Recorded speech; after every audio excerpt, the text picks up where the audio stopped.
लोग श्रीमद् भागवतम के तीसरे स्कंद के दूसरे अध्याय के 8वें श्लोक को देख रहे हैं। और पिछले श्लोक में आपने सुना था, क्या सुना था? कृष्ण द्युमणि निम्लोचे गीर्णेषु जगरेणः किम नुनः कुशलम ब्रूयाम गतश्रीषु गृहेष्वहम। कृष्ण रूपी द्युमणि अर्थात सूर्य के निम्लोचे अर्थात अस्त होने से अजगरेण गीर्णेषु काल रूपी अजगर ने खा लिया है। किसको? ग्रहेशु, हमारे ग्रहों को। ग्रह को मतलब हमारे संबंधियों को, जिनके विषय में किन कुशल के बारे में आप पूछ रहे थे। किमनु नह कुशलम ब्रूयाम, नह मतलब हमारे, किमनु क्या कहूँ। अब हमारे विषय में जो कुशल है उसके बारे में मैं क्या कहूँ, उसको क्या कहूँ। क्यों? तो कहते हैं गतः श्रीषु ग्रहेष्वहम। अहम मतलब मैं उन लोगों के बारे में, उन लोगों के कुशल के बारे में क्या कहूँ जिनके बारे में आपने पूछा है। क्यों? जिनका सौभाग्य ही चला गया है। ग्रहेशु अर्थात जिन बांधवों का सौभाग्य अर्थात भगवान कृष्ण चले गए हैं, तो जिनका सौभाग्य ही चला गया है उनके कुशल के बारे में क्या पूछ रहे हैं। मैंने कल बताया था जिसका प्राण ही चला गया हो और वो कहे वो ठीक से हैं, ये कैसा प्रश्न हुआ भाई। तो ये उद्धव जी का अत्यंत शोक सूचित कर रहा है। अब उसी शोक को और शोक कर रहे हैं, अनुशोक कर रहे हैं, अनुताप कर रहे हैं, उसको अब आज के श्लोक में कह रहे हैं।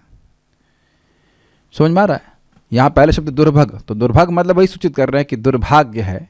तो आप समझ रहे हैं कि जो पिछले श्लोक में सूचित कर रहे थे गतश्री अर्थात हमारा सौभाग्य चला गया, अब उसी बात को और एक तरह से विचार कर रहे हैं कि कैसे हमारा दुर्भाग्य था। जब भगवान कृष्ण द्वारका में थे तब भी कैसा दुर्भाग्य था।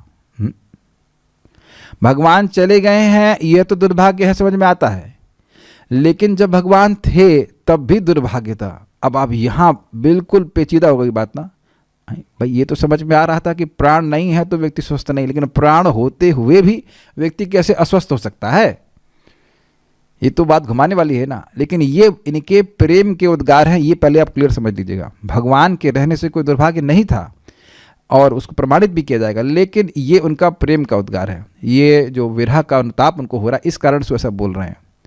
जरूरी इसको एकदम आपको सीधा अर्थ नहीं लेना पड़ेगा, जैसा कि आप यहाँ पे देखेंगे, टीकाओं को समझेंगे, लेकिन यही अपने अनुताप को वह आगे कह रहे हैं। मेरे पीछे बोलिए। दुर्भगो बत लोकोयम यदवो नितरामपि, दुर्भगो बत लोकोयम यदवो नितरामपि, ये संवसंतो न विदुः हरिम मीना इवोडुपम, ये संवसंतो न विदुर हरिम मीना इवोडुपम। दुर्भगो बत लोकोयम यदवो नितरामपि, दुर्भगो बत लोकोयम यदवो नितरामपि, ये संवसंतो न विदुः हरिम मीना इवोडुपम, ये संवसंतो न विदुर हरिम मीना इवोडुपम। दुर्भगो बत लोकोयम यदवो नितरामपि, दुर्भगो बत लोकोयम यदवो नितरामपि, ये संवसंतो न विदुर हरिम मीना इवोडुपम, ये संवसंतो न विदुर हरिम मीना इवोडुपम। दुर्भगो बत लोकोयम यदवो नितरामपि, दुर्भगो बत लोकोयम यदवो नितरामपि, ये संवसंतो न विदुः हरिम मीना इवोडुपम, ये संवसंतो न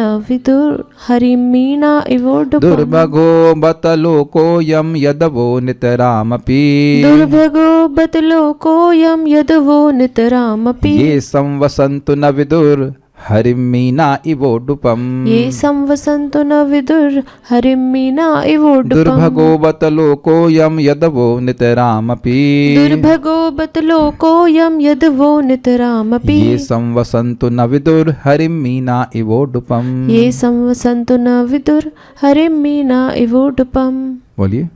दुर्भगो बत लोकोयम यदवो नितरामपि, दुर्भगो बत लोकोयम यदवो नितरामपि, ये संवसंतो न विदुर हरिम मीना इवोडुपम, ये संवसंतो न विदुर हरिम मीना इवोडुपम।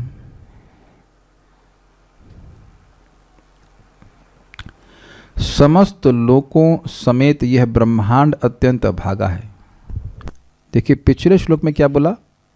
गतश्रीषु ग्रहेषु अहम, जो हमारे बांधव हैं, जिनके कुशल के आप बारे में आपने पूछा, उनका श्री, उनका सौभाग्य चला गया है। अब यहाँ क्या कह रहे हैं? अरे ये पूरा ब्रह्मांड ही दुर्भाग्य है, भगवान श्री कृष्ण के आने से ही इस ब्रह्मांड का सौभाग्य था, ये एक अर्थ है। अयम लोकः, ये पूरा ब्रह्मांड ही दुर्भाग्य से युक्त है।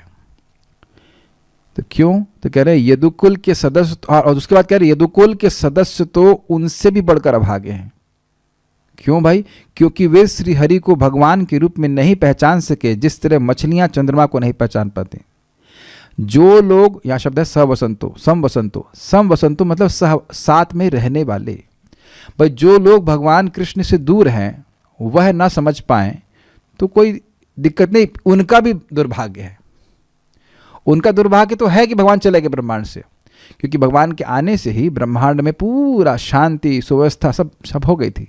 लेकिन जो उनके साथ में रह रहे हैं, खेल रहे हैं, खा रहे हैं, पी रहे हैं, वह भी दुर्भाग्य है, क्योंकि वह भगवान की भगवत्ता को नहीं समझ पाए। ये एक अर्थ है, ऊपर ऊपर का अर्थ है।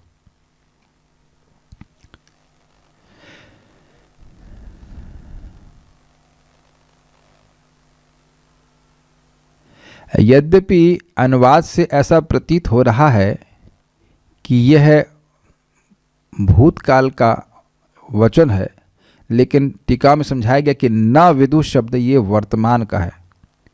वो नहीं समझ पा रहे हैं कि कृष्ण भगवान हैं। अब ये बात यहाँ बस यहीं इतनी बात पकड़ लीजिए, उसको आगे टीका में और क्लियर समझाएंगे। चलिए अभी पहले सीधा अर्थ समझते हैं। दुर्भगो, अब हागा है, दुर्भग जिसका भाग खराब है। बत निश्चय ही, अयम लोकः यह ब्रह्मांड, यदवः नितरामपि, यदुवंशी तो विशेष रूप से भी, नितर मतलब होता है अत्यधिक, निसंदेह, नहीं निसंदेह तुम्हारा हो जाएगा, नितराम संदेह नहीं लेना, नितराम समझते हैं। नितराम मतलब होता है नी शब्द लगा देते हैं तो वह अधिक की सूचना में होती है इससे, लेकिन नी कहाँ पे लगाते हैं मैं भूल रहा हूँ अभी बात नहीं आ रहा मेरे को। एनीहाउ नी शब्द का मतलब नी मतलब नितराम, नितराम मतलब अत्यधिक। तो यदुवंशी तो विशेष रूप से भी दुर्भाग्य हैं, अधिक भाग्यहीन है। अपी से ही ग्रहण कर लेना होगा कि वो भाग्यहीन है। ये तो दुर्भाग्य है और ये तो उससे भी अधिक, तो अब भी लगा देने से ग्रहण कर लेना होगा कि वह उससे भी अधिक अभागे। किससे अधिक अभागे हैं? सारे ब्रह्मांड से अधिक अभागे हैं, क्योंकि सारे ब्रह्मांड के संग भगवान बैठ के खा पी नहीं रहे थे, लीला नहीं कर रहे थे सबके साथ में। क्यों? ये समवसंते, क्योंकि वे, ये यदुवंशी, वे समवसंत, उनके साथ में निवास करते हुए भी, साथ में रहते हुए भी, हरिम श्री हरि को उसी तरह से नहीं जान सके। मीना उडपम इव न विदु, मछलियां जैसे चंद्रमा को नहीं जानती हैं। अब उपमा ही समझ में नहीं है कि मछलियां चंद्रमा को नहीं जानती हैं, इसका क्या मतलब है? तो एक अर्थ यहाँ पे रखा गया, कई अर्थ रखे हैं। एक अर्थ समझा रहा हूँ कि चंद्रमा एक समय में क्षीर सागर, दूध के सागर में थे। जब समुद्र का मंथन हुआ तो चंद्रमा बाहर आए। तो चंद्रमा को मछलियाँ क्या सोच रही हैं? हाँ, एक चमकदार मछली है, साथ में रह रही हैं। उपमा समझ में आ रहा है? मछलियाँ निरंतर चंद्रमा के साथ रह रही हैं। क्षीर सागर में भी मछलियाँ होती ही होंगी, तभी तो उदाहरण दे रहे हैं। दूध पीने वाली मछलियाँ अरे भाई, जब नमक के पानी में रह सकती हैं तो दूध के सागर में क्यों नहीं रह सकती हैं? वो सफ़ेद मछलियाँ होती होंगी वी हैव नो आइडिया, लेकिन रह सकती हैं। मत्स्य, कछुआ रह सकता है ना क्षीर सागर में? हाँ, क्षीर मंथन हुआ था तो कछुआ आए थे ना भगवान, तो सब रह सकते हैं। तो हम क्या बात कर रहे थे? हाँ, तो मछलियों ने यह सोचा कि यह तो एक चमकदार मछली है, थोड़ा अच्छी है, लेकिन वह यह नहीं समझ पाए कि ये तो रात्रि के पति हैं, निशापति हैं, या अमृतमय, अमृत देने वाले हैं। अब ये बड़ी अद्भुत बात है। मतलब अपने जैसा मान रहे थे, ये अर्थ है उनको। अच्छा, एक और इंटरेस्टिंग बात है कि हरि शब्द क्यों कह रहे हैं? हरि मतलब उनके मन के हरण करने वाले हैं, यह तो समझ रहे थे। हरि मतलब मन को हरण करने वाले, एक अर्थ है। तो वह यह समझ रहे थे कि ये हमारे मन को हरण करने वाले अत्यंत आकर्षक हैं, लेकिन वह यह नहीं समझ पा रहे थे कि ये भगवान है। इसलिए उद्धव जी कह रहे हैं कि ये दुर्भाग्यपूर्ण है। ये ऊपरी अर्थ है, अभी हम लोग और गोता लगाएंगे। हाँ, हम बात कर रहे थे हरि, तो हरि शब्द क्यों कह रहे हैं? क्योंकि भगवान मनोहारी हैं, मन को हरने वाले, हरि मतलब हरने वाले, तो इसलिए वह हरि को वैसे तो हरि के रूप में समझ पाए कि हमारे मन को हरने वाले हैं। भाई द्वारका के वासी सभी लोग भगवान को के प्रति आकर्षित हैं, लेकिन वह यह भी समझ पाए कुछ हद तक कि वह परमात्मा है, लेकिन यह नहीं समझ पाए कि वह पूर्ण पुरुषोत्तम भगवान है। अब ये काफ़ी इंटरेस्टिंग है, ये ऊपरी ऊपरी अर्थ है, लेकिन आगे हम देखते हैं। यद्यपि मैं इस समय ऐसे बोल रहा हूँ जैसे ऐसा लग रहा है कि भूतकाल की बात हो रही है, लेकिन भूतकाल की बात नहीं है। इसको यहाँ समझ के चलिएगा, अभी हम देखते हैं आगे। दुर्भगो बत लोकोयम, यह लोक, यह ब्रह्मांड निश्चित ही दुर्भागा है। केवल यदुवंशी ही नहीं, हम सभी लोग ने, पूरा ब्रह्मांड ही दुर्भाग्यपूर्ण है। और यदवो नितराम अपि, और यदुवंश तो उससे भी ज़्यादा दुर्भाग्य है। क्यों भाई? ये संवसंतु न विदुर, वह भगवान के साथ रहते हुए भी हरिम, उनको हरि के रूप में जान पाए, लेकिन भगवान के रूप में नहीं जान पाए। हरि मतलब मनोहारी, बड़े सुंदर व्यक्ति हैं, हमारे भतीजे हैं, हमारे ये हैं, हमारे वो, ऐसे तो जान पाए, लेकिन भगवान के रूप में नहीं जान पाए। मीना इव उडपम, उडप मतलब होता है चंद्रमा, तो जैसे चंद्रमा को मछलियाँ यही मानती हैं कि एक और मछली भी है, एक विशेष समय में, और बाद में देखती हैं अरे चंद्रमा तो चला गया हमारे पास से, चंद्रमा तो चला गया हमारे पास से। Let's hold on and go into that commentary. Shridhari पुनः संताप करते हुए कहते हैं कि निश्चित रूप से ये संसार दुर्भग अर्थात भाग्यहीन है। ये किसकी व्याख्या है? अयम लोकः। और यदुवंशी तो सर्वाधिक भाग्यहीन थे, ये ऊपर से है, जो सदा श्री हरि के साथ रहते हुए भी श्री हरि को नहीं जान सके कि ये भगवान है। ये उसी तरह से है जिस तरह क्षीर सागर में उत्पन्न चंद्रमा को उनके साथ रहने वाली मछलियां ने यही जाना कि यह कोई देखने में सुंदर लगने वाला जल जंतु है। उन सबों ने चंद्रमा को अमृतमय एवं जरा रोग निवर्तक रूप में नहीं जाना। चंद्रमा अमृतमय है, तो अब भगवान कृष्ण अमृतमय है, अमृतत्व के स्वामी है, अमृतत्व प्रदान करने वाले, इस प्रकार से वे नहीं समझ पाए। सुंदर लग रहा है तो मछलियों को सुंदर अर्थ में बोला जा रहा है, सुंदर वस्तु सदा सहज रूप से मन को हरने वाली होती है ना? तो इसीलिए कह रहे हैं हरि, चंद्रमा सुंदर लगते हैं देखने में, हाँ सुंदर लगते हैं, लेकिन ये अमृतमय है। जैसे चंद्रमा सभी देवताओं में सर्वश्रेष्ठ हैं, ऐसा भगवान सारे देवताओं के आदिदेव, ऐसा वो नहीं समझ पाए, भगवान है वह नहीं समझ पाए। अब देखिए ये उनका दुर्भाग्य था, लेकिन हम अपने को होल्ड नहीं कर पा रहे। ये उनका दुर्भाग्य नहीं था, हमसे होल्ड नहीं किया जा रहा, ये उनका दुर्भाग्य नहीं था, क्योंकि भगवत्ता का सार है माधुर्य। ये चक्रवर्ती बात समझाते हैं, केवल ये उद्धव जी के प्रेमवश ये अगर एक तरह से कहें प्रजल्प है, मतलब उनको समझ नहीं आ रहा वो क्या बोल रहे हैं। आप कहेंगे ऐसी बात आप क्यों बोल रहे हैं? हम नहीं कह रहे हैं। भगवान का सबसे बड़ा अनुभव करने का मतलब है कि उनकी माधुर्य का अनुभव किया जाए। जैसे थोड़ा समझने का प्रयास कीजिए। कुछ तो आप लोग भगवान के नाम के ऐश्वर्य को समझ रहे हैं कि अनंत जन्म के पाप नष्ट कर देते हैं और मुक्ति दे देते हैं, ये सब भगवान के नाम का ऐश्वर्य है। लेकिन हृदय में इच्छा क्या है? इच्छा है भगवान के नाम के माधुर्य का आस्वादन करना। अरे पाप नाश कर दी तो ठीक है, हाँ कर देते, अच्छी बात है, उससे भी शुरुआत में व्यक्ति प्रेरित होता है। लेकिन क्या आप सभी लोग भगवान के नाम के मधुरता का अनुभव नहीं करना चाहते हैं? What really inspires a devotee is a taste for chanting. तो अब बताइए, जो व्यक्ति भगवान के नाम के ऐश्वर्य को कुछ समझ रहा है और जो दूसरा व्यक्ति भगवान के नाम के माधुर्य को समझ रहा है, वो ऐश्वर्य को समझे या ना समझे अगर माधुर्य अच्छा लग रहा है, माधुर्य अनुभव कर रहा है, तो हु केयर्स अबाउट ऐश्वर्य। माता यशोदा भगवान के ऐश्वर्य को नहीं देखना चाहती हैं, और उनको बोला गया कि जो कृपा माता यशोदा को प्राप्त हुई वह तो लक्ष्मी जी को भी प्राप्त नहीं हुई। गोपियों को भी भगवान के ऐश्वर्य से कोई मतलब नहीं है, उनको ऐश्वर्य, उनके भगवान को माधुर्य से मतलब है। क्या ये सबको समझ में आ रहा है? क्यों? क्योंकि कृष्ण का शब्द का अर्थ है सर्व आकर्षक, और वही सबसे अधिक आकर्षक होता है जो मधुर होता है। माधुर्य ही सब सर्व आकर्षक होता है। अग्रीड? मेरी बातें समझ में आ रही हैं? तो अब वस्तुतः वे दुर्भाग्य नहीं थे, क्योंकि वे भगवान के माधुर्य का अनुभव कर रहे थे। अब माता यशोदा माता देवकी कृष्ण को भगवान मान रही थीं जब वो कंस को मार दिए थे, और वह गोदी में नहीं ले रही थी, तो भगवान कृष्ण को अच्छा नहीं लगा, तो तुरंत अपनी योग माया का विस्तार किए। जब कंस को मार दी और देवकी वसुदेव के पास आए तो देवकी माँ उनको गोद में नहीं ले रही थी, भगवान को भी अच्छा नहीं लग रहा था, ये तो खाली ऐश्वर्य समझ रही है हमारा।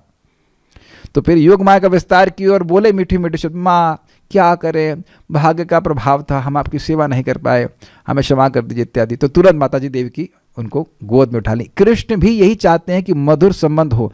ऐश्वर्य कभी कभी प्रस्तुत कर देते हैं, लेकिन वो चाहते यही हैं कि मधुर संबंध अपने भक्तों से हो। मधुरता का आस्वादन वह भी करना चाहते हैं, मतलब भक्तों को कराना चाहते हैं, और भक्ति वैसे चाहते हैं। क्या ये सब लोग समझ पा रहे हैं इस बात को? तो ये जो उद्धव जी का बात है कि वो दुर्भाग्यपूर्ण है, ये केवल उनका प्रेम का प्रलाप मात्र है, बस ये बात है। Is it okay?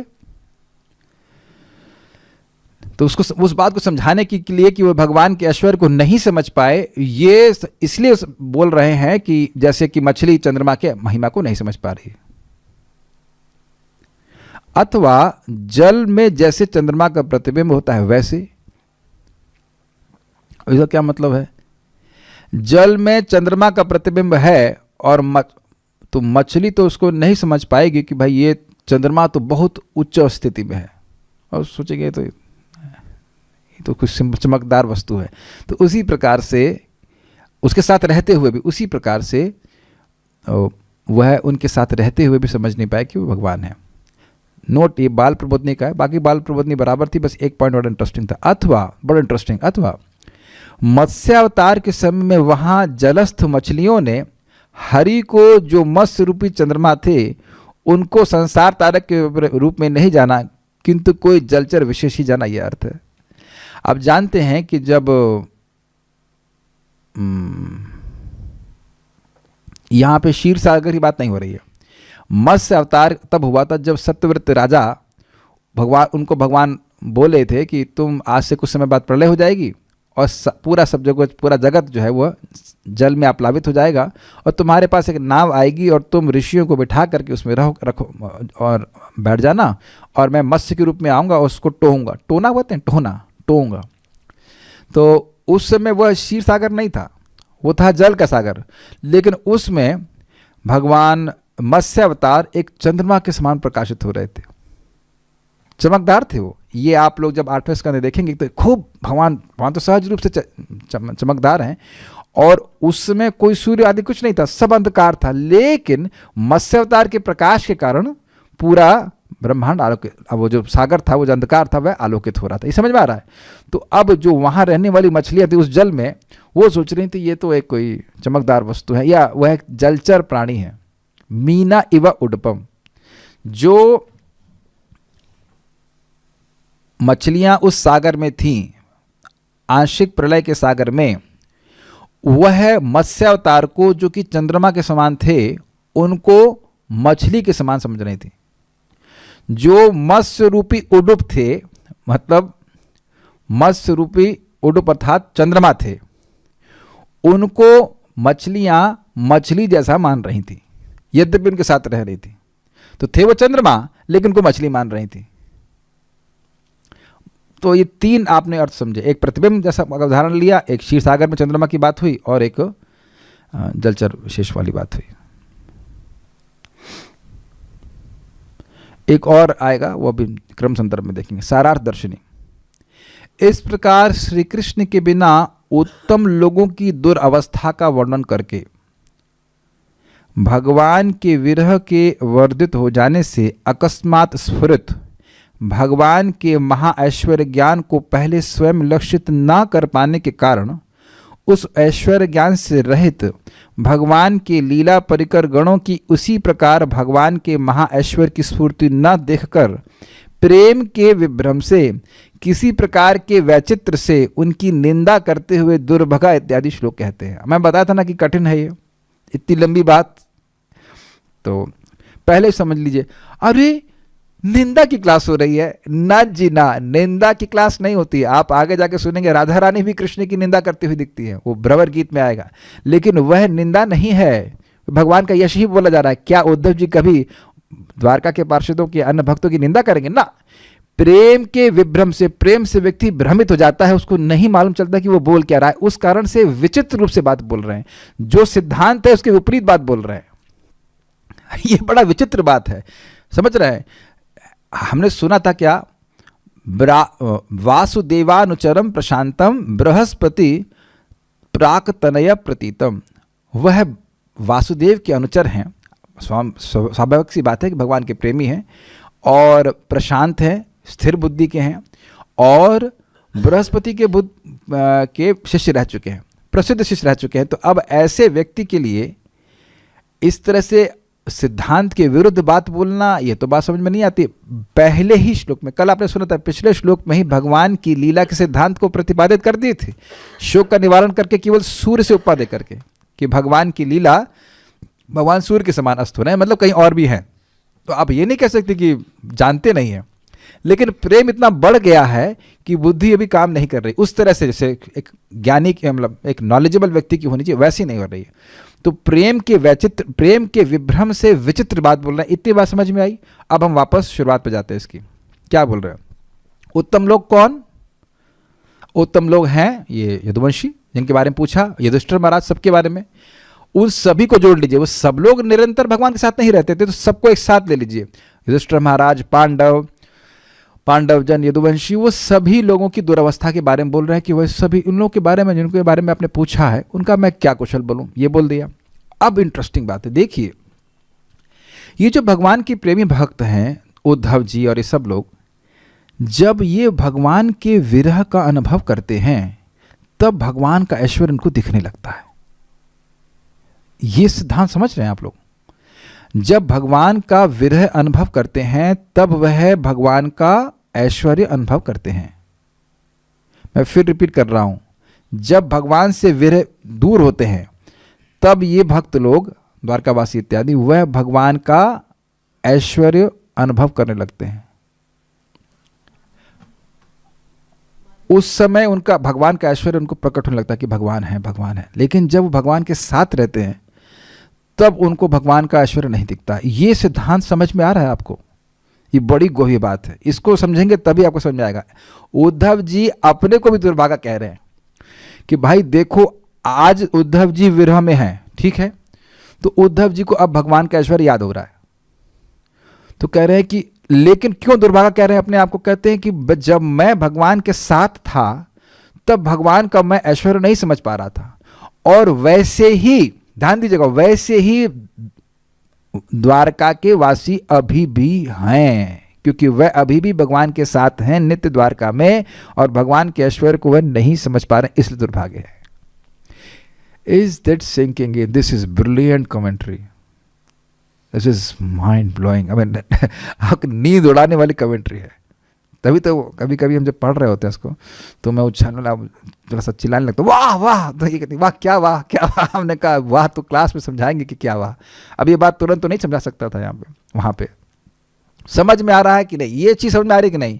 पहले समझिए, जब भक्तों को, द्वारका के भक्तों को विरह का अनुभव होता है, या भगवान अगर सामने है और कभी कभी ऐश्वर्य प्रस्तुत कर देते हैं, तब वो समझ जाते हैं कि भगवान है। जैसे कि अर्जुन भी द्वारका के पार्षद हैं, तो अर्जुन, आप जानते हैं भगवद गीता में जब भगवान ने ऐश्वर्य प्रस्तुत किया तो समझ गए, अरे तो भगवान है।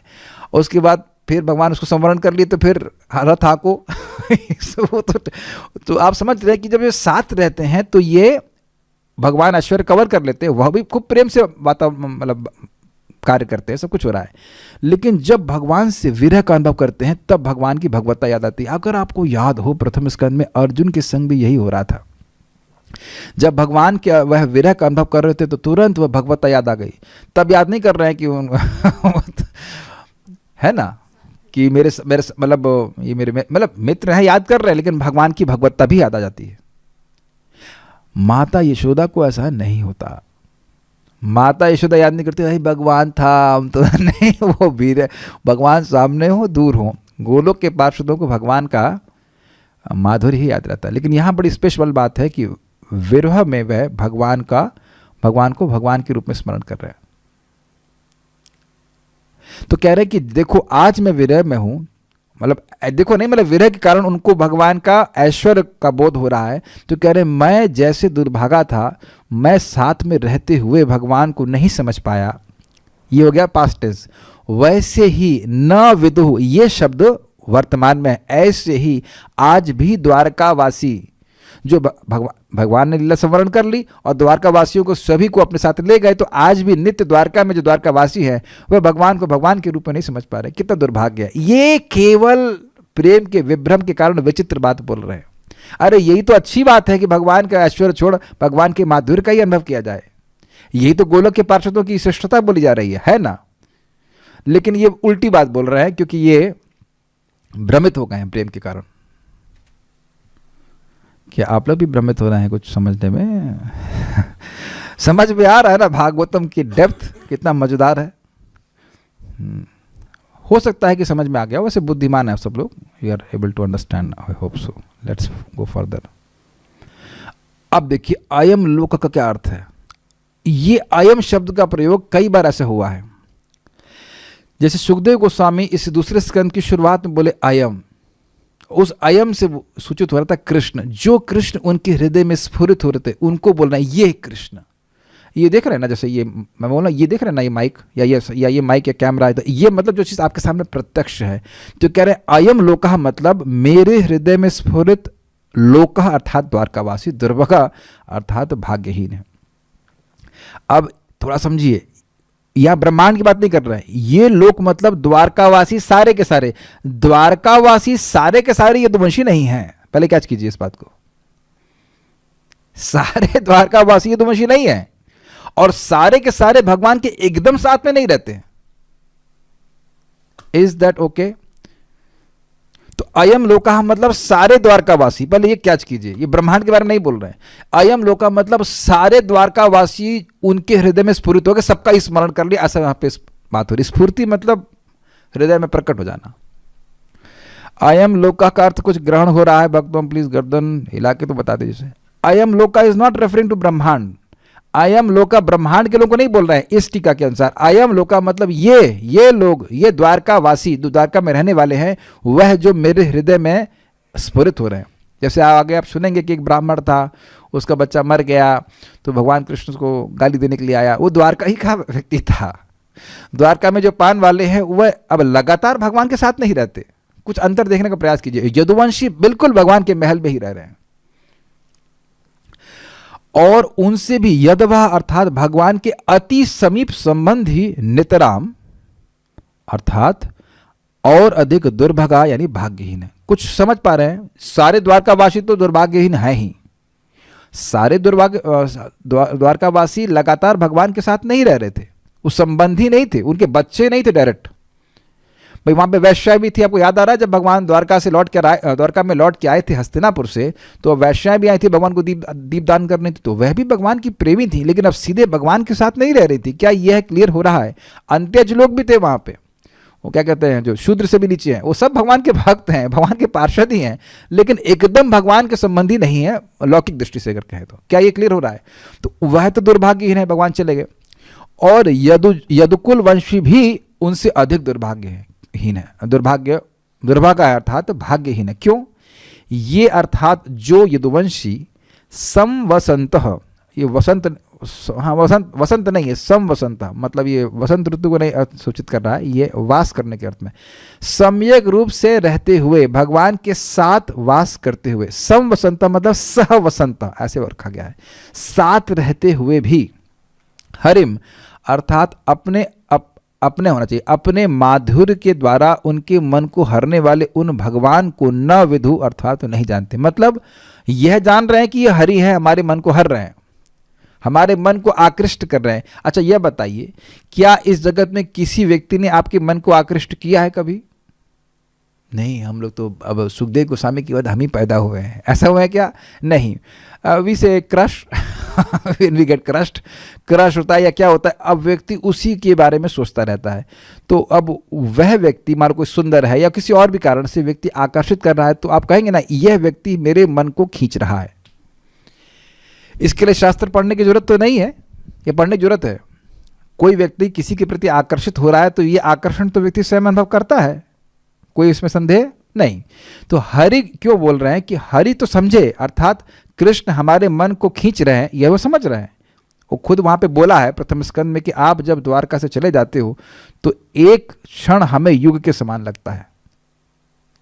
तो स्वाभाविक सी बात है, सभी लोग इस प्रकार से बोल रहे, तो स्वाभाविक सी बात है कि वह कृष्ण के सर्व आकर्षक स्वभाव को देख रहे हैं, अनुभव कर रहे हैं कि कृष्ण हमारे चित्त को खींच रहे हैं, कृष्ण हमारे चित्त को खींच रहे हैं, भगवान हमारे चित्त को खींच रहे हैं, ऐसा नहीं सोच रहे हैं। Is that okay?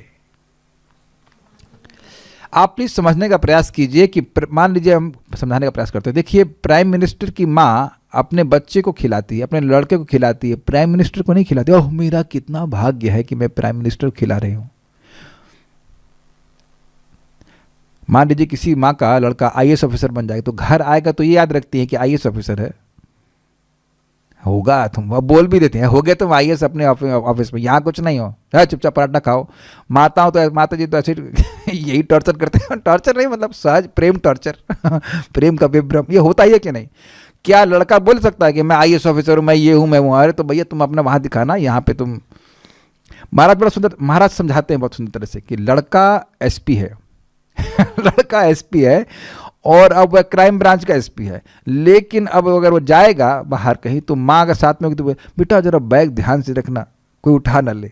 तो अब जो एसपी है उसको भी समझाने की जरूरत है, तो लेकिन प्रेम के कारण ऐसा माँ बोलती है, तो वहाँ जो उसका ऐश्वर्य है, सो कॉल्ड ऐश्वर्य जो भी एसपी होने का, वो सब दबा रहता है। भगवान माँ के सामने नहीं बोल सकते, नहीं ना? कुछ कह रहे थे आप? या हाँ, वो आप जानते हैं माता यशोदा के सामने बलराम जी तड़क भड़क दिखा रहे थे, मैं ये हूँ मैं वो हूँ, तो कहती सारे सारे सारे क्या कहते हैं अपने अवतार हमारे घर में होते हैं, चलो भागो यहाँ से तो भागे बलराम जी। तो आप समझने का प्रयास करें कि वह कैसे अनुभव कर रहे हैं, कृष्ण हमारे मन को हर रहे हैं, हरि, लेकिन भगवान के रूप में वह नहीं जान सके, जान रहे हैं। अब आगे देखते हैं। हाँ, अब यहां क्या कह रहे हैं देखिए, न विदु अर्थात नहीं जानते हैं, नहीं जानते थे ये बात नहीं है, नहीं जानते हैं। अरे अभी तो ये द्वारका से होकर के आए हैं, शनक है भगवान लोकात निर्लोक पुनरागता, बस 2 श्लोक पहले तो ये भगवान के धाम में थे, तो इनके लिए कोई आश्चर्य की बात नहीं है कि वहां क्या हो रहा है उसको साक्षात जाने। कभी कभी लोग कहते हैं कोई भगवान के धाम से आया है क्या? तो आए हैं विदुर जी, घूम करके आए, देख लेते हो क्या चल रहा है वहां पे, सब खूब जानते हैं। This is nothing is unknown to him. तो ये समझ पा रहे हैं, न विदु शब्द ये वर्तमान क्रिया में है, अर्थात अभी भी द्वारकावासी भगवान कृष्ण से सहज रूप से आकर्षित है। वो जानते भी हो कि वो सुने भी हो कि भगवान है, वो उधर उनकी मति नहीं रहती, कृष्ण सहज रूप से आकर्षक है, ऐसे करके वह समझ रहे हैं इनको। मैं तो भगवान के साथ वास करने के भाग्य से हीन होने के कारण भगवान को जानने के बाद भी भाग्यहीन हूं, यह भाव है। अब देखिए उन्हें अर्थ घुमा दिया। पहले सारे द्वारकावासी भाग्यहीन है, फिर कहे कि यदुवंशी और भाग्यहीन है, लेकिन कम से कम भगवान के साथ तो है ना। भगवान को ना जानते हो, उनकी भगवत्ता ना जानते हो, लेकिन भगवान के साथ तो है ना। लेकिन मैं तो उनको जान ही नहीं पाया भगवान के बारे में और उनके साथ भी नहीं हूं, तो मैं तो सबसे ज्यादा भगवान दुर्भागा हूं। देखिए क्या अमेजिंग टीका है, सब समझ ही रहे हैं। यह जल की उस मछली के समान है जो क्षीर सागर में स्थित चंद्रमा को देखकर उसे अपने जैसी ही कोई अन्य मछली समझती है जो अति कमनीय है। अब देखिए इसको तो हम लोग अपने पे बिल्कुल घटित कर सकते हैं। मंदिर जाते हैं तो कुछ होता है, भगवान है ये है, लेकिन बहुत बार तो ये भावना होती है कि मूर्ति है, क्या बहुत सुंदर मूर्ति है, लेकिन अब ये अपराध भी बन सकता है कि ये भूल जाए व्यक्ति कि भगवान है। इसीलिए बार बार हमें सुनना पड़ता है कि ये मूर्ति नहीं है भगवान है, मूर्ति नहीं भगवान है। अर्चे विष्णु शिलाति, यद्यपि यदुवंशी अपराध नहीं कर रहे थे, तो वह तो प्रेम की उत्कंठा के कारण ऐसा वो सोच रहे थे या ऐसा अनुभव कर रहे थे, लेकिन हमारे संग बहुत बड़ी गड़बड़ हो सकती है। That's why we have to understand कि एक मैं एक अपने पे घटित करके बता रहा हूं, लेकिन यहां पे वापस पॉइंट पे आ रहे हैं कि क्षीर सागर में स्थित चंद्रमा को देखकर उसे अपने जैसी ही कोई अन्य मछली समझती हैं जो अति कमनीय है। बहुत सुंदर मछली है, खूब चमक रही है, लेकिन मछली ही मान रहे हैं। तो हाँ, ये भी ये तो मछली ऐसे मान रहे हैं, है बहुत आकर्षक है। तो कमनीय है इस अर्थ में समझना होगा कि भगवान उनके, कमनीय मतलब इच्छित, आकर्षक, जो व्यक्ति वस्तु या व्यक्ति आकर्षक होता है उसी की तो कामना आप करेंगे। तो कमनीय मतलब अत्यंत आकर्षक रूप में कृष्ण को वह स्वीकार कर रहे हैं, लेकिन अपने जैसा यदुवंशी ही मान रहे हैं.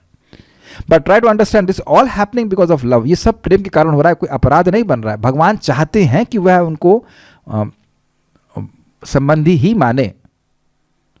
इसीलिए तो सत्यभामा रूठ जाएंगी तो अब उसके लिए पारिजात लेने के लिए चंद्रमा ने देवलोक में जा रहे हैं. जैसे पति को होता, अच्छा क्या चाहिए, जूस चाहिए, लेके आ रहा हूँ, ये चाहिए वो चाहिए. तो पत्नी झगड़ा ना करे, ये प्रश्न प्रभु जी लोगों को है, पत्नी झगड़ा ना करे तो उसके लिए काफ़ी बातें संभल के चलनी पड़ती है कि नहीं चलनी पड़ती है. आपको यस बोलने की जरूरत भी नहीं, यस ही बोलना पड़ेगा, यस यस यस यस, क्योंकि झगड़ा करना शुरू करेगी तो खून पी जाएगी, है कि नहीं. डिवोटी पत्नी हो तो भी नॉट. तो आप समझ रहे, सत्यभामा झगड़ा करने बहुत तेज है. ध्यान दीजिएगा कि उनका झगड़ा भी प्रेम से है, वो इस तरह का झगड़ा नहीं है यहाँ की तरह. अच्छा हमको तो आप कुछ मानते ही नहीं है, वो सारा प्रेम आप रुक्मिणी से करते हैं, उसके लिए आप परिजात ला दी, हमारे लिए तो कुछ लाई नहीं. अरे तो भगवान कृष्ण कहते हैं, अरे उसके लिए फूल लाया हूँ, तुम्हारे लिए पूरा पेड़ लेके आऊँगा. और वाकई पेड़ ला के रख दिए, तब सत्यभामा खुश. तो इस प्रकार से भगवान बर्ताव कर रहे हैं, यद्यपि निर्लिप्त हैं, इस प्रकार से बर्ताव कर रहे हैं तो उनको भी तो अच्छा लगता है, ऐसे उनको भी ऐसे अच्छा लगता है. तो पति पत्नी के रूप में वह बर्ताव कर रहे हैं और ऐसे ही अन्य संबंधी भी ऐसे कार्य कर रहे हैं. तो कम नहीं, सत्यभामा का मन कहीं और नहीं जा रहा है, जा ही नहीं सकता है. या अन्य रानियों का भी एकदम भगवान में आविष्ट, लेकिन हमारे पति हैं, हमारे पति, यही भावना रहती है. भगवान है ये कौन सोच रहा है. वे अमृत की किरणों वाले चंद्रमा को देवता के रूप में नहीं पहचानते जो रात्रि के स्वामी हैं. ठीक है. एक प्रश्न है, क्या रात्रि भी एक व्यक्ति होती है? भाई आप जान रहे हैं सूर्य व्यक्ति नहीं है, चंद्रमा व्यक्ति है, तो रात्रि भी व्यक्ति है. दिस इज द होल वैदिक नॉलेज. इसी प्रकार यादव कृष्ण की मधुरता को पहचानते हैं, ना कि उनकी महान शक्तियों को. ये क्लियर समझ में आ गया. उस विचार से दुखी होकर मैं उन्हें अभागा कहता हूं कि वह ऐश्वर्य नहीं समझ रहे भगवान का. हालांकि अब देखिए, हालांकि वास्तव में उनके पास महान भाग्य है. आप सोच समझने का प्रयास कीजिए. मैं कह रहा हूं, मैं मतलब उद्धव जी कह रहे, मैं कह रहा हूं कि दुर्भाग्य है, लेकिन वास्तविक रूप से वो दुर्भाग्य नहीं है. क्योंकि समवसंता, क्योंकि आज भी वह भगवान के साथ रह रहे हैं. हालांकि वास्तव में उनके पास महान भाग्य है. क्यों? क्योंकि 10वें स्कंद में यह बताया जाएगा कि जो लोग कृष्ण के माधुर्य को जानते हैं वे उन लोगों से अधिक महान हैं जो उनके ऐश्वर्य के बारे में जानते हैं. ये अभी मुझे श्लोक याद नहीं आ रहा है, लेकिन ये माता यशोदा की महिमा को वर्णन करने के लिए आया है दामोदर लीला में. श्लोक हम लोग जब दामोदर लीला पढ़ाए थे तो उसकी चर्चा हो चुकी है. हाँ जैसे देखिए, नायम सुखापो करके श्लोक है, जरा देखिए ढूंढ जाए, मिल जाए तो दिखाइएगा. नायम सुखापो करके श्लोक है कि जो लोग भगवान को ईश्वर के रूप में जानते हैं वो सर्वश्रेष्ठ नहीं, उनको वह सुख नहीं मिला जो माता यशोदा को कृष्ण को अपने बेटे के रूप में सेवा करके प्राप्त हुआ था. नायम सुखापो श्लोक है. This is from 10th canto, अगर मिल जाए तो. अगर कोई और पंडित हो यहाँ पे इसको मिल गया, दिखाइए. और हम लोग दामोदर अष्टकम में भी गाते हैं. हाँ, एक भक्त ने बोल दिया, नायम सुखाप भगवान देही नाम गोपिका सुता ज्ञानिनाम चात्म भूतानाम यथा भक्तिमताम इह. बहुत सुंदर श्लोक है. ये है 10.9.21.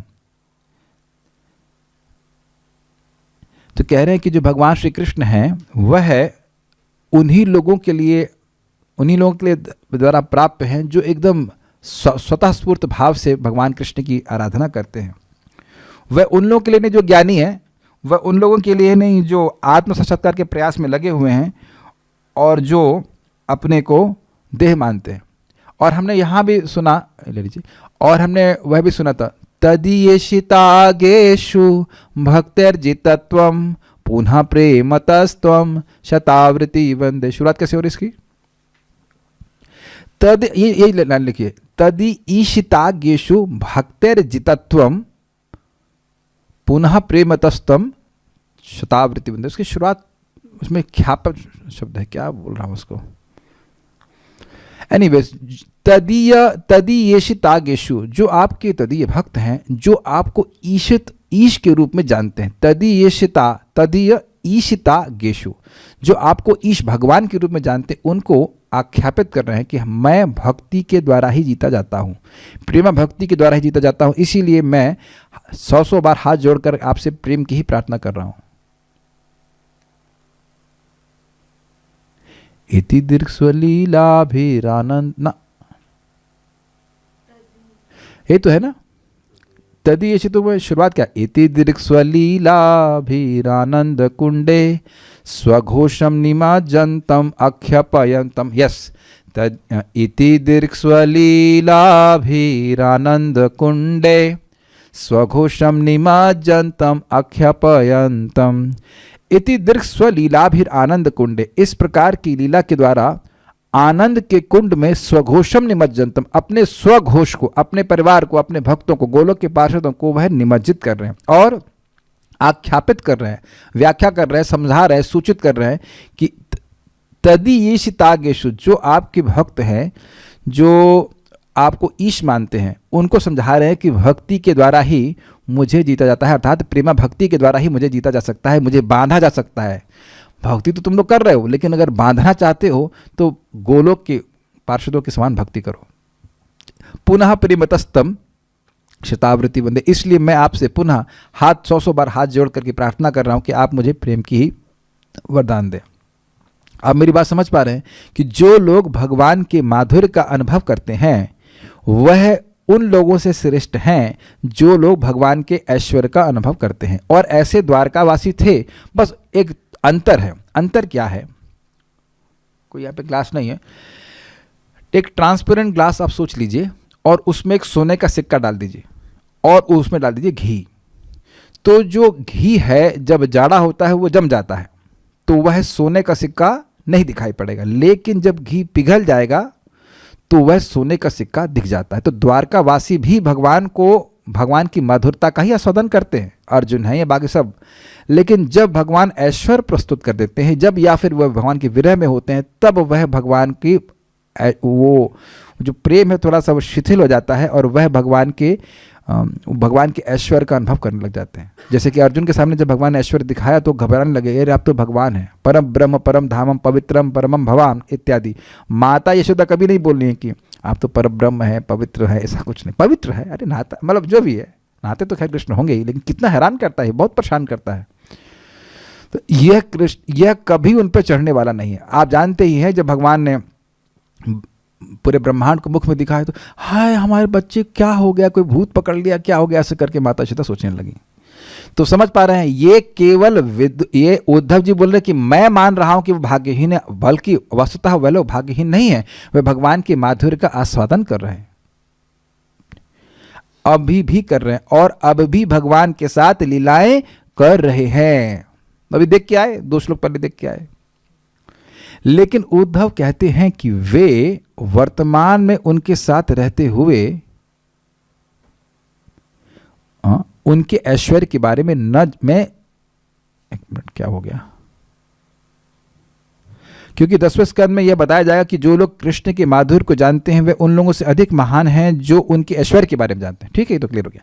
न विदुः, यह वर्तमान काल में है, तो इसका उपयोग विदुर को यह बताने के लिए किया गया है कि विदुर जिन यादवों के विषय में प्रश्न कर रहे हैं वे भगवान के नित्य पार्षद हैं और अब भी भगवान के साथ लीलाएं कर रहे हैं।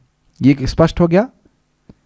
यद्यपि अनुवाद से आपको ऐसे प्रतीति हो रही होगी कि वह भूतकाल की बात कर रहे हैं, लेकिन वह भूतकाल की बात नहीं कर रहे हैं, वह वर्तमान काल की बात कर रहे हैं कि इस समय भी द्वारका के वासी हैं और वे भगवान के संग लीलाएं कर रहे हैं। लेकिन उद्धव कहते हैं कि वे वर्तमान में उनके साथ रहते हुए उन्हें भगवान के रूप में नहीं जानते हैं। यह केवल प्रेमवश कह रहे हैं कि उनका दुर्भाग्य है, वस्तुतः उनका सौभाग्य है कि भगवान के संग रह रहे हैं और उनके मधुरता का अनुभव वह कर रहे हैं।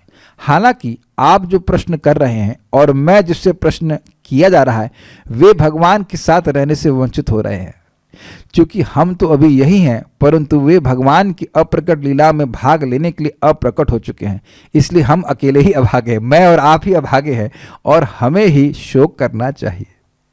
कितना सुंदर टीका है। अप्रकट लीला क्या होती है? जैसे इस समय हम वृंदावन धाम में बैठे हैं, तो 5000 साल पहले भगवान यहाँ पे प्रकट हुए, तो प्रकट मतलब दिख रहा, व्यक्त दिख रही थी लीला। इस समय भी भगवान की लीला चल रही है, जहां मैं बैठा हूं वहां भी लीला चल रही है, लेकिन हमको दिखाई नहीं पड़ रही। जो बहुत प्रेमी भक्त हैं वह देख पाते हैं।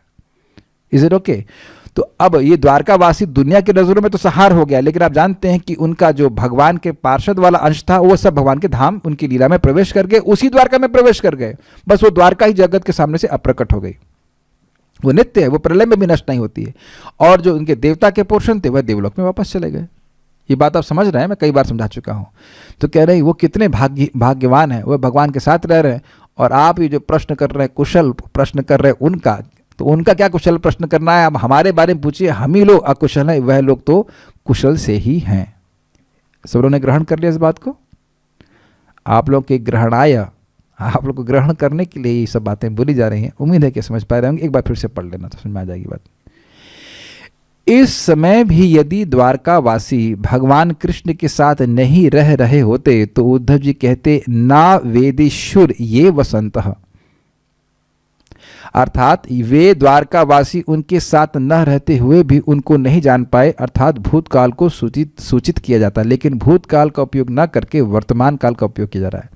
ये कई बार जब मुझे याद आ जाता है तो मैं बोलता हूँ कि हम लोग यहाँ कैसे अपना समय खराब कर रहे हैं और भगवान की लीला चल ही रही है। वो लोग वेट नहीं कर रहे हैं, अरे ये तो जान ही नहीं रहा है वो तो इनवाइट कर रहे हैं, रुक नहीं रही है भगवान की लीला, वो तो नित्य निरंतर चल रही है।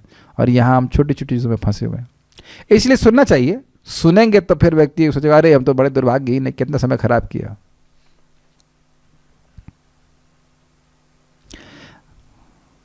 आज मैं इनका थोड़ा सा विनोद बना रहा हूँ। आज दूध लाए, कल दूध लाए थे, दही जमाएंगे, दूध खराब हो गया तो बड़ा दुख कि भाई 1.5 लीटर दूध खराब हो गया। हमने कहा अरे ये सोचिए कि हम लोग की पूरी जिंदगी खराब हो गई है कि नहीं। 21 साल भक्ति में आए तो 21 साल तो खराब किए ना तो 21 साल खराब हो गए तो कौन सी बड़ी बात है। देखो एक विचार कीजिए, आप दूध लेके आए, आपने जमाया, तो कम से कम ये तो संकल्प था कि भगवान को भोग लगाएंगे, तो वह तो खराब हो गया, तो कम से कम संकल्प तो अच्छा रहा ना, भगवान की सेवा में तो लगे ना मुझे इस पर हंसी आ रही थी। लेकिन कितना समय हम अपना व्यर्थ कर दिए, 1.5-2 घंटा 3 घंटा सो गए, मतलब कर ही रहा है, उसमें कोई चिंता नहीं होती व्यक्ति को। ये केवल ये हम सभी लोग की स्थिति है। और बल्कि बोला गया है कि जैसे कोई व्यक्ति पैसा खो जाने पर रोता है, ऐसे व्यक्ति को रोना चाहिए, अरे मेरा कितना समय भगवान के भजन के बिना चला गया। बुरा तो नहीं मान रहे अपना, ठीक है, लेकिन ये इन्हीं की बात नहीं है, बहुत से, अरे सबकी बात यही है। 10,000 रुपये चल जाए और उसके बारे में 10,000 घंटा सोचेगा व्यक्ति, लेकिन भगवान के भजन से हम रहित हैं, भगवान की लीला में प्रवेश नहीं कर पा रहे, ये इसके बारे में कोई चिंता नहीं है। तो सुन करके समझ में आता, अरे यार बहुत फीस्ट हो रहा है, फीस्ट हो रहा है। श्रीमद् भागवतम इस प्रकार का न्योता है हम सभी लोगों के लिए, जहाँ पे भगवान की लीलाओं को सुन करके हृदय में क्या कभी कोई स्पृहा नहीं आई कि हम चाहे कितने भी हृदय में गंदगी हो, हाय काश हमारा भी भगवान के प्रति ऐसा प्रेम हो। क्या उद्धव जी के प्रेम के वर्णन सुन करके आप लोग हृदय में एकदम इच्छा नहीं आ रही कि प्रेम होना चाहिए? बल्कि आप देख रहे हैं कि वो इच्छा बढ़ती जा रही है कि मैं हूँ बहुत निम्न, लेकिन काश भगवान का प्रेम प्राप्त हो जाए। ये पागलपन ही तो भागवत है। महाप्रभु कह रहे हैं जो पागल है वही भागवत को समझ सकता है, क्योंकि ये आप देख रहे हैं कि उद्गार भी पागलपन के ही हैं, और इसे कई बार आएंगे, है ना। उद्गार अजीब सी बात बोले, जो सिद्धांत है उसके विपरीत बात बोल रहे हैं, लेकिन वह प्रेम के कारण है। हमको ये संदेह हो रहा है कि मैं इसको प्रभुपाद के तात्पर्य को पढ़ा पाऊंगा कि नहीं। I will just take 10 minutes more and we'll finish with क्रम संदर्भ and let's see if we can read Prabhupada पट। क्रम संदर्भ, द्वारकावासी मेरे हृदय में प्रकट होते हैं, अयम लोका, इसकी व्याख्या हुई थी। यद्यपि वे समवसंत अर्थात भगवान के साथ ही वास करते हैं, किंतु वे उन्हें भगवान के रूप में नहीं जानते हैं। ये क्लियर है। ये आश्चर्य की बात नहीं है कि उसके साथ रहने का, उनके साथ यानी भगवान के साथ रहने का सौभाग्य ना होने के कारण मैं उन्हें नहीं जानता।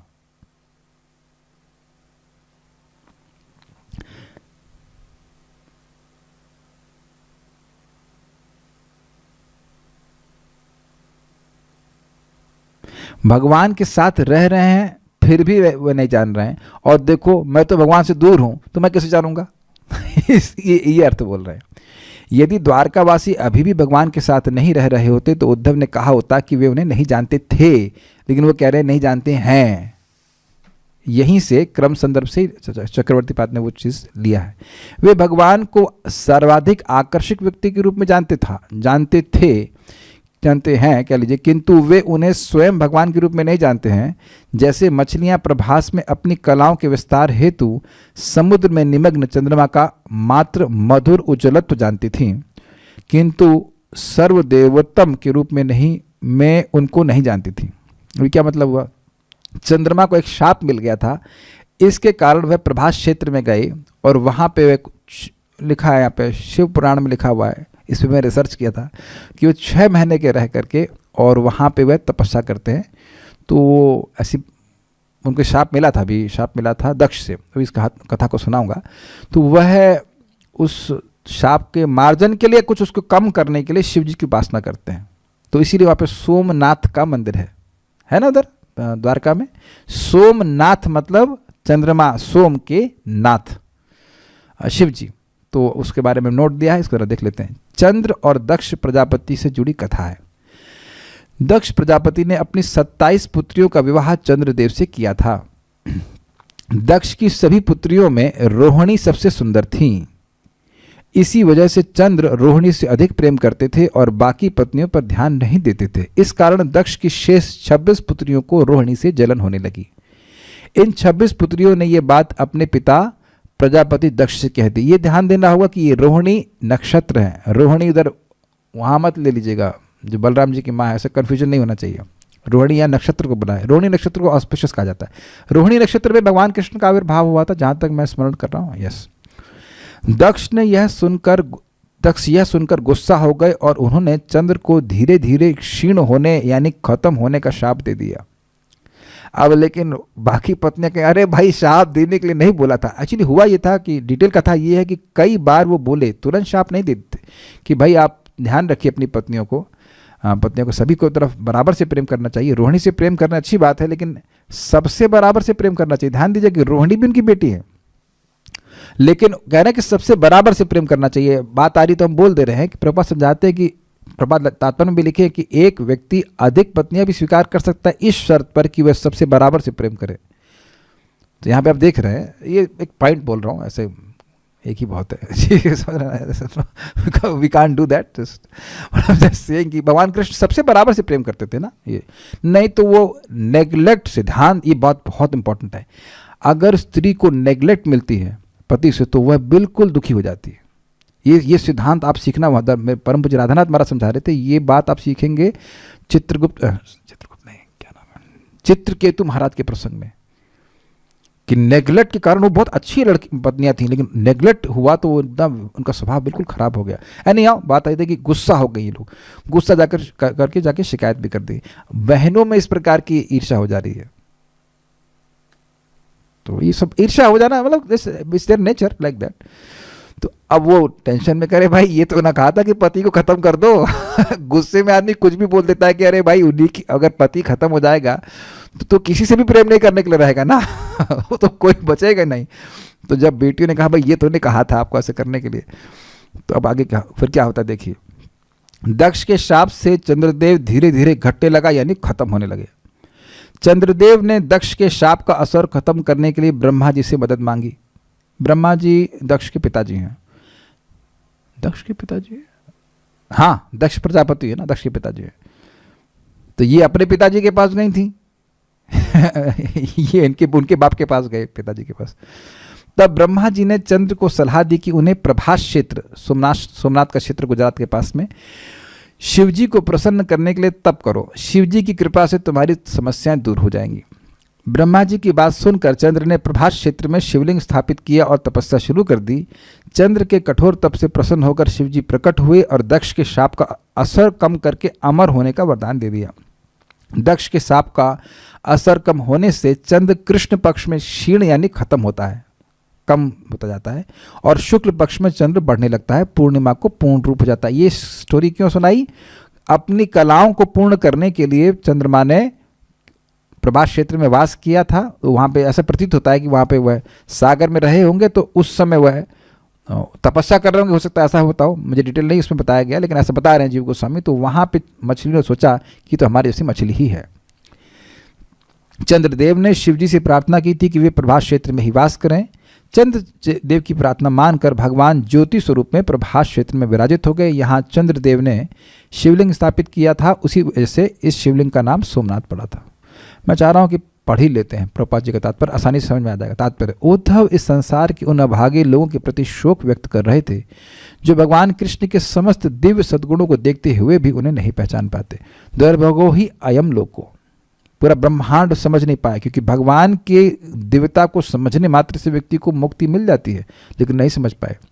राजा कंस के बंदीघर के सलाखों के भीतर उनके प्राकट्य से लेकर उनकी मौसल लीला अर्थात उनके अप्रकट की लीला तक मूर्ख लोग यह नहीं समझ पाए कि वे भगवान थे। यद्यपि उन्होंने भगवान के रूप में अपना षडैश्वर्य, धन, बल, यश, सौंदर्य, ज्ञान तथा त्याग प्रदर्शित किया, और यही भगवान के प्रति सबसे बड़ा अपराध है कि उनको भगवान न मानकर मनुष्य मानना। मूर्ख लोगों ने उन्हें एक अद्वितीय ऐतिहासिक व्यक्ति के रूप में समझा होगा, क्योंकि भगवान से उनका घनिष्ठ संपर्क नहीं था। सामान्य लोग जैसे कि शिशुपाल थे या और जरासंध, वह उनको एक सामान्य व्यक्ति मान रहे थे। हाँ भाई है, महत्वपूर्ण व्यक्ति हैं, लेकिन है इंसान ही। किंतु इनसे भी अधिक अभागे भगवान के पारिवारिक सदस्य यदुवंशी थे, जो भगवान के संग में सदैव रहते हुए भी उन्हें पूर्ण पुरुषोत्तम भगवान के रूप में नहीं पहचान पाए। बिल्कुल आसान है टीका समझने में। उद्धव ने अपने भाग्य पर भी शोक व्यक्त किया। क्लियर दिख गया आप कैसे शोक व्यक्त किया? श्लोक में नहीं दिख रहा है आपको, नहीं दिख रहा था ना कि उद्धव जी अपने भाग्य को वे शोक व्यक्त कर रहे हैं, लेकिन यहां देखिए प्रभुपाद टीका में लिख रहा है, क्योंकि चक्रवर्ती पाद की टीका में आप समझे थे, तो आप देखिए वहां टीका समझ लेने से प्रभुपाद का टीका आसानी समझ में आ रहा है कि उद्धव जी ने अपने भाग पर भी शोक व्यक्त किया, क्योंकि कृष्ण को पूर्ण पुरुषोत्तम भगवान के रूप में जानते हुए भी वे इस अवसर का लाभ भगवान की भक्ति करने में नहीं उठा पाए। उद्धव भक्ति नहीं किया तो हम लोग भक्ति कर रहे हैं। अब यहां प्रभुपाद जी बड़ी ब्रिलियंट बात बोल रहे हैं कि भाई ये भक्तों का सहज दैन्य होता है। वो जितना भक्ति करेंगे वो उतना महसूस करेंगे कि हम तो कुछ कर ही नहीं रहे, अरे हमने तो जीवन खराब कर दिया। हमारा जीवन सदा विषय रति नाहिक पुण्य रलेश, हमारा तो जीवन पूरा विषयों में भोग में चला गया, हम तो भजन किए ही नहीं। जितना व्यक्ति भक्ति में आगे बढ़ा रहता है उसको यही भावना होती कि हम तो केवल भोग खाने पीने में जीवन बर्बाद कर दिए, भजन किए ही नहीं। तो ये प्रेम के कारण हो रहा है, इसे तो के प्रेम के कारण। उद्धव जी को, जिस व्यक्ति को भगवान कृष्ण स्वयं कह रहे हैं कि तुम मुझे संकर्षण से, लक्ष्मी जी से भी अधिक प्रिय हो, शिव जी से भी अधिक प्रिय हो, यह है भागवत में, आप देखेंगे 11वें स्कंद में।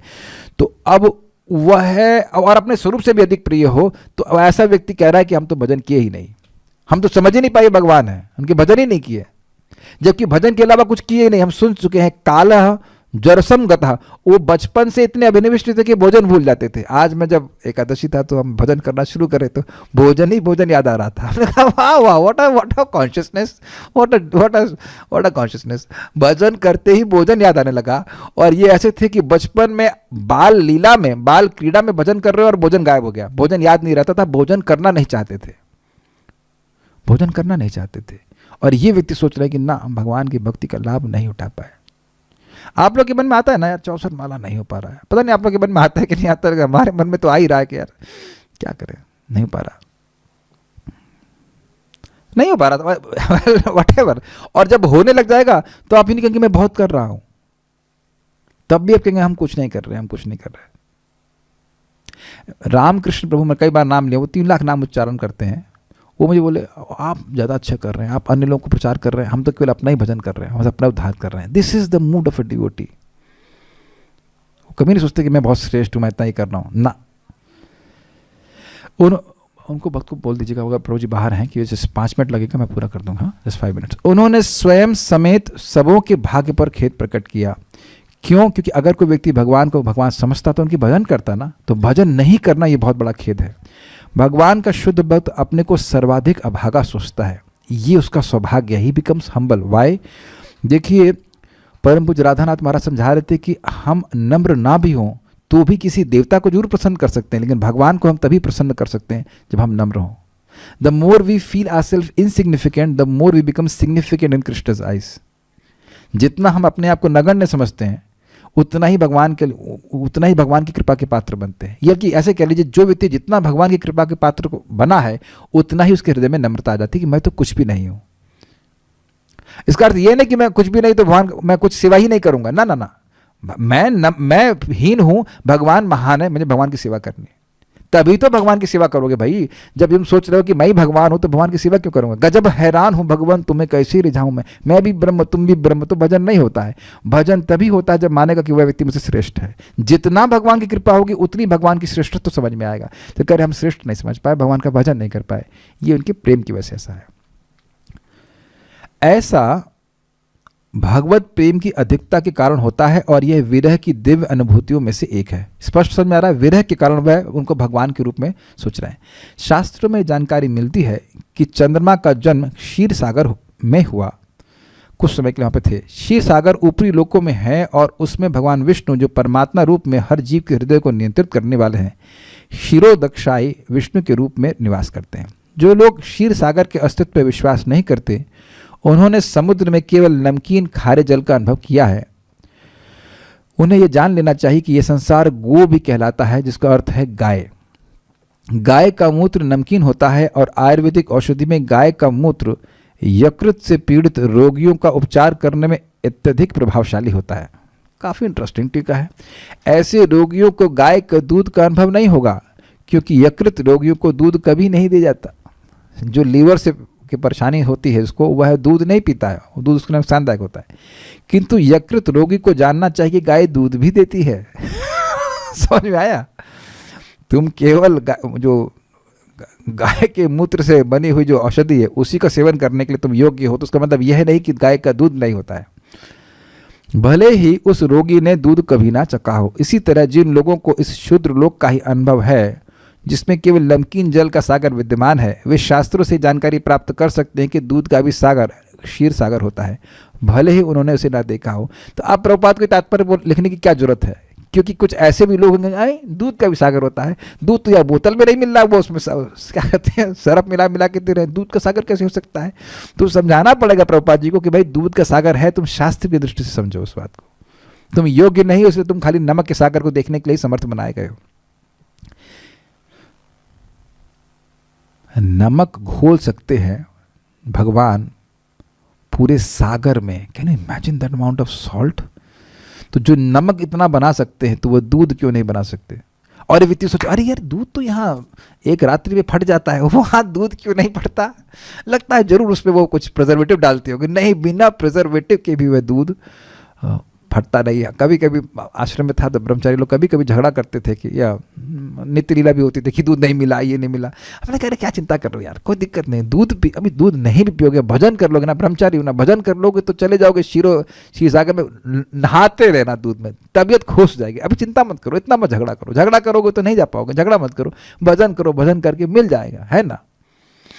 अभी दूध दे रहा हूँ आपको मैं 10 मिनट में, बोलते हैं ना से, तो 10 मिनट कहिए या पूरा जीवन कह लीजिए। और एक जीवन भी दूध नहीं मिला तो क्या फर्क पड़ता है? जो इच्छा है दूध की, फल की, नहीं भी मालूम मिला, भगवान ने अगर ऐसे भाग्य करा कि नहीं मिल रहा है तो नहीं मिल रहा है तो कोई बात नहीं, लेकिन भगवान तो मिल जाएंगे ना भजन करके। इतना तो मिल ही रहा ना भोजन के जब हो पा रहा है। ऐसे मैं विनोद के लिए बोला था कि दूध का सागर है वहां पे। इस क्षीर सागर से चंद्रमा उत्पन्न हुआ था, किंतु क्षीर सागर की मछलियां यह नहीं पहचान पाई कि चंद्रमा उन जैसी मछली नहीं है। मछलियों ने चंद्रमा को अपनी जैसी मछली या कोई चमकीली वस्तु से अधिक कुछ नहीं मान रखा था। वे अभागे लोग जो कृष्ण को नहीं पहचान पाते, वे ऐसे ही मछलियों के तुल्य हैं।